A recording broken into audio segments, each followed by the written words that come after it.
วีแล้วก็เตะทีเวข้างหลังชิดโอเวอร์คอนเดอร์ได้5 วิแล้วค่ะขอ20 วิก็จะดีใจทีเว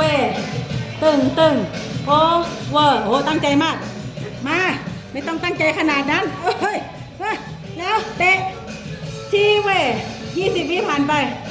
ขออีก10 วิเดี๋ยวไปเต้น1 กับ 2รวมกันนะอันหนึ่งมันคืออะไรอ่ะอย่าเพิ่งพูดตอนนี้สิ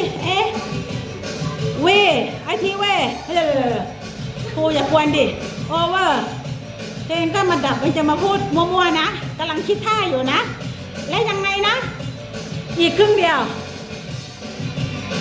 โอเวอร์เยี่ยมมากคอนเนอร์สุดยอดวีคิกสตอมแล้วแมมโบไว้ก่อนย้ำเท้า